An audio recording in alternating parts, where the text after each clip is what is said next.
তো গ্রামের মধ্যে আসলে গরু পালন করে কিভাবে লাভবতী হওয়া যায় এই নিয়ে আজকের এই ভিডিওটা। তো আমাদের জেঠুর কাছ থেকে শুনবো কিভাবে গরু পালন করে। গরু কয়টা? গরু চারটে। চারটা গরু। চারটার মধ্যে আপনার ষাঁড় কয়টা আর এমনি কি গাই কয়টা? ষাঁড় একটা, গাই তিনটে। তিনটা না? এগুলো আপনার কেমন লাভজনক? কেমন লাভজনক তো ভালোই হয়, লাভ? ভালো। পরিশ্রম করলে লাভ হয়। আর এগুলো যদি পাইলে পরিশ্রম না করা যায় তাহলে তো লাভের কিছু পাওয়া যাবে না। পরিশ্রম ছাড়া তো লাভ হবে না, এটাই স্বাভাবিক। যেমন কিন্তু একদম তাজা ঘাস, কিন্তু প্রতিদিন কিন্তু তাজা ঘাস দেখলাম। ঘাস তো আমার ডেলি আমি যত কাজই করি দিন গেলে গরুর জন্য ঘাস একবার তুলবই না, ঠিকই আছে। আর আপনি কি খড়ের পাশাপাশি আপনি তাজা ঘাস না দিলে তো আসলে গাভীর দুধ হবে না, না। এটাই স্বাভাবিক। তো আপনার প্রতি বছরই বাচ্চা কেমন দেয়? প্রত্যেক বছর বাদ দেয়। এই যে প্রত্যেক বছর? গত বছর বিয়ান দিছে আশ্বিন কাতি মাসও, এই যে এবার আবার সার হয়েছে, আবার ওই কাতি মাস আবার। এগুলো তাহলে আপনার বছর বিয়েনি না? হ্যাঁ, প্রত্যেক বছর একটি করে বাচ্চা দেয়? প্রত্যেক বছরই এটা হইবা। তাহলে তো অনেক ভালো। ফার্ম গরুর তুলনায় দেশি গরু তো তাইলে অনেক লাভজনক। হ্যাঁ, ফার্ম গরু চাইতে ওইলে চাই আমাকে দেশি গরু। ওগুলো কষ্ট হয় আচ্ছা, বেশি। কেউ যদি আপনি নতুন করে খামার দিতে চায় তাহলে তাদের উদ্দেশ্যে আপনি কি বলবেন? কেমনে কি করব?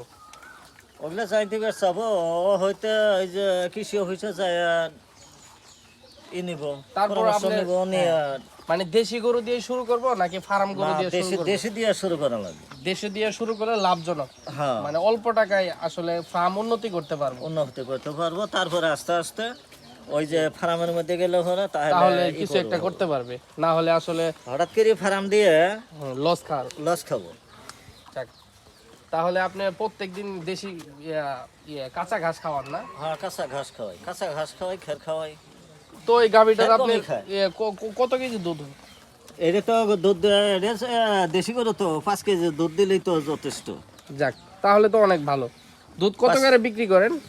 দুধ তো ঈদের সময় বিক্রি করা হয়েছে 120 টাকা, 30 টাকা।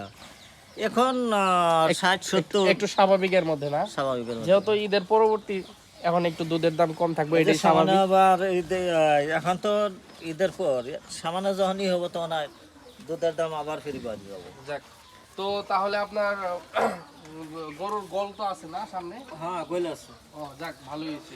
এগুলি কি গরুর জন্য? এখানে আবার আগুন কেন? এই যে মাছি ধরে।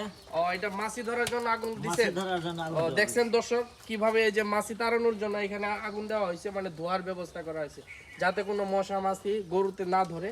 এই জন্য আসলে এটা আগুনের ব্যবস্থা করা হয়েছে এখানে।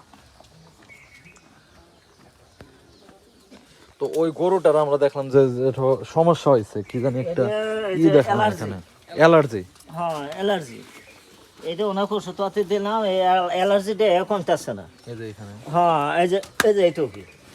তো দর্শক দেখেন, কারো যদি জানা থাকে আপনাদের, তো এই অ্যালার্জি দূর করার জন্য এবং এটার আপনার কিভাবে এটা মানে ভালো হওয়া যায়, তার যদি কারো কাছে জানা থাকে তাহলে এটা অবশ্যই জানাবেন কিভাবে এই অ্যালার্জি দূর করব। এর কোনো ভিটামিন বা ওষুধ কোনো কিছু যদি আপনাদের জানা থাকে অবশ্যই আমাদের জানাবেন কমেন্টস করে। খামারি বাইরে আছে এখানে। পশু ডাক্তারের কাছে গেছিলাম, পশু ডাক্তারে এই যে 2টা মলম দিচ্ছে 120 টাকা কিনে, ওইগুলো দিলাম, তারপরে ডব দিলাম। এতেও কাজ হয়? এখনো কাজ হইতেছে না। তো কারো যদি জানা থাকে এটা মানে কি দিলে ভালো হবে, অবশ্যই আমাদের কমেন্টস করে জানাবেন এবং আমাদের পাশেই থাকবেন। সবাইকে ধন্যবাদ।